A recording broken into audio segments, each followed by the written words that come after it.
A gente tem um levantamento da Real Time Big Data, né, encomendado pelo Estadão, que aponta que para 89% dos brasileiros o país deve condenar o Hamas e classificá-lo como um grupo terrorista.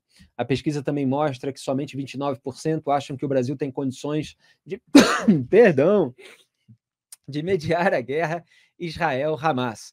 Em outra sondagem realizada pela Quest sobre a repercussão digital no Brasil do ataque terrorista do Hamas, houve a detecção ali de 10 milhões de menções a isso, que, enfim, se colocou ali como um conflito, né? Já falei aqui que eu não gosto muito de usar essa palavra. De todas as postagens, 78% foram categorizadas como pró-Israel, enquanto 14% somente foram contrárias ao país. Para comentar esses números, a gente conversa agora com o cientista político Bruno Soller. Ele está na linha com a gente, produção? Que beleza. Boa noite, Bruno. Seja bem-vindo aqui ao Papo Antagonista. A gente tem demonstrado um certo descompasso da posição de algumas lideranças políticas à esquerda e da população brasileira. E esses números, eles mostram que a população brasileira tem uma propensão natural antiterror. Como repudia as formas mais escancaradas de criminalidade. O que mais chamou a sua atenção nesses dados? Boa noite, Felipe. Boa noite, Graeb. Boa noite, Duda. E a todos os telespectadores da TV Antagonista. Bom, o que me chama muito a atenção nessa repercussão sobre o porquê do brasileiro também não entender que o Brasil tenha capacidade para ser o grande o mediador dessa guerra, é o fato de que a gente vive numa constante guerra civil interna, né? Então, as pessoas não conseguem admitir que o Brasil, com uma crise gigantesca de segurança pública, com problemas gravíssimos em relação ao narcotráfico, tem a capacidade de ser um mediador de um conflito internacional de tantos e tantos anos que vem se arrastando, né? Então, essa talvez seja a força motriz aí da opinião brasileira em relação ao tema. Do outro lado, o que você tem é uma solidariedade natural brasileira a Israel, ao povo israelense e tudo mais, em função de toda a história, né? A gente não pode esquecer de toda a história do povo judeu e a perseguição que sofreu, o Holocausto, o nazismo e tudo mais, e isso tem na memória afetiva do brasileiro, ainda se tem essa visão, além de uma grande parcela da população evangélica, que esse evangélico, praticamente 100% dele, ao lado de Israel. Então, são esses movimentos que a gente percebe que dão essa grande força do apoio brasileiro a Israel e pedindo a condenação por parte do governo brasileiro ao Hamas, né? As pessoas não entendem que não é a questão da Palestina, é a questão de um grupo terrorista que fez um ataque contra uma população de maneira bastante covarde num momento em que as pessoas estavam, inclusive, celebrando feriados e seus e as suas um período de festejos ainda no país. Então, tudo isso, né, levando a essa situação que que o brasileiro está do lado, do ponto de vista da opinião pública, do lado de Israel nessa guerra, né? Bem diferente da posição do país que prega neutralidade e tem uma postura mais dúbia em relação à condenação do Hamas e tudo mais. Perfeito, Bruno. Só registrando aqui, para quem não pegou os números, para 89% dos brasileiros, quase 90%, Brasil deve condenar o Hamas como grupo terrorista. E tem outro dado que é muito parecido, para 84%, o Brasil deveria estar ao lado dos israelenses na disputa. Grebe, tem uma questão para o Bruno? Eu gostaria que você comentasse um pouco mais, Bruno. Boa noite. Essa relativa novidade, né? A gente já sabe há muito tempo que a influência dos evangélicos está crescendo muito na nossa política, né? Mas de repente ela se torna, em algumas situações, ela se torna mais visível, né? E essa você estava dizendo é uma delas, né? Isso aí veio para ficar, né? Olha, boa noite. O que a gente percebe, talvez a grande mudança social do Brasil, a grande transformação social, quando você pensa no que é a sociedade brasileira, é justamente a questão dos evangélicos. Se a gente levantar a eleição de 1989, a primeira eleição pós-ditadura militar, a gente tem 11% de evangélicos no Brasil. Se a gente traz para a realidade de hoje, o censo está fechando esse número exato, mas se a gente pegar nas pesquisas de opinião de todos os grandes institutos, pelo menos 35% da população já se considera e se declara evangélica, com muitas dificuldades dessa nomenclatura, porque alguns dizem, eu sou cristão, o católico também é cristão, né?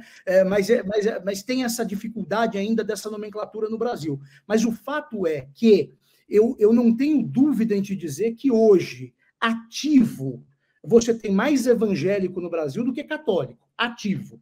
Né? Porque você tem o católico adormecido, que é aquele católico que diz que é católico, mas não frequenta, né? Que é o não praticante. Né?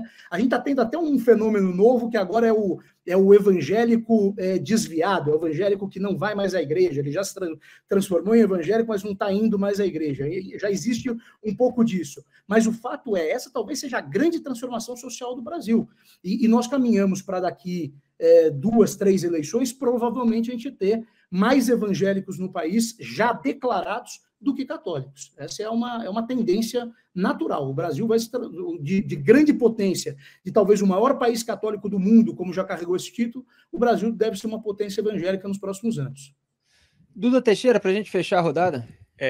Bruno, que impacto que essa ambição internacional do Lula pode ter na aprovação dele? Eu te pergunto isso porque não é a primeira vez que o governo vai meio que na contramão da sociedade, né? Eu lembro que depois da invasão da Ucrânia, o Lula lá tentando mediar, mandou o Celso Amorim falar com o Putin, e aí tem uma pesquisa no Brasil que fala, olha, 62% dos brasileiros, quem começou a guerra foi o Putin, né?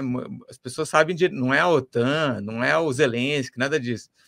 E lembro também que o Lula, depois de protesto, ele não era presidente, mas depois de protesto em Cuba, ele também posta algumas coisas meio a favor da ditadura, contra os manifestantes, e super cai a popularidade dele. Você acha que esse tipo de coisa, e dele estar viajando o tempo inteiro, de levar a Janja, pode arranhar um pouco a aprovação dele?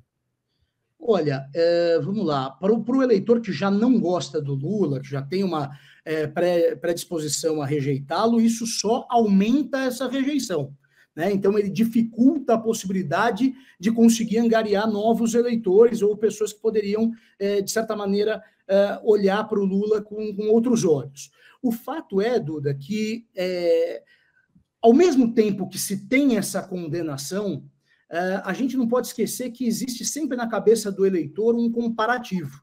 Né? E o governo Bolsonaro foi tão restrito nas relações internacionais, se isolou tanto nessas relações internacionais, que por mais que as pessoas condenem o movimento do Lula em prol de algum outro país, entende no Lula uma certa amplitude. Alguém que está tentando se colocar no processo internacional. Então, ao mesmo tempo que ele perde de um lado, ele acaba ganhando do outro, muito em função do comparativo com o Bolsonaro. Tá? Se a gente tivesse um comparativo com outro presidente que fosse mais globalista, mais aberto às relações internacionais, muito provavelmente isso seria um problema para o Lula. Mas ele disputa contra o zero nessa questão das relações internacionais, porque não se teve política internacional de fato durante o governo Bolsonaro. Né? O Bolsonaro ia para a ONU e discursava sobre problemas internos do Brasil. Né? Falava da briga com o PT. Então, foi esse momento que a gente teve. Foram 4 anos de um certo isolamento. E nisso, o Lula acaba ganhando algum peso nessa disputa. Né? Mas, não tenha dúvida que as posições do governo Lula e do PT históricas são muito antagônicas ao que o povo brasileiro pensa. Principalmente, e aí tem um fato que é interessante, você sabe que o Brasil, o povo brasileiro tem mais confiança nas instituições norte-americanas do que os próprios americanos. né? O brasileiro gosta dos Estados Unidos, e essa coisa do PT, de certo rechaço aos Estados Unidos, histórico, pelo movimento socialista e etc., vai totalmente contrário ao que põe esse povo brasileiro, né? Então, esses movimentos à esquerda, no plano global, são ruins no sentido de que o Lula não consegue angariar mais coisa. Fala para convertido. E daí, para o convertido, ele consegue manter. Mas ele poderia, nesse momento, ampliar para quem estava neutro nessa briga Lula-Bolsonaro, quem não tinha tanta posição, 10% da população aí, né? Mas vai ter dificuldade, porque esses 10% têm posições muito antagônicas ao que o Lula pensa. Bruno Soller, senhoras e senhores, eu estou pronunciando certo o seu sobrenome, se não me corrija, por favor. Muito obrigado pela sua participação no Papo Antagonista. Felipe, é Soler, mas todo mundo chama assim, já ficou Soler. Bruno Soller, muito obrigado pela sua participação no Papo Antagonista, seja sempre bem-vindo, boa noite, bom trabalho. Obrigado, um abraço para vocês, boa noite.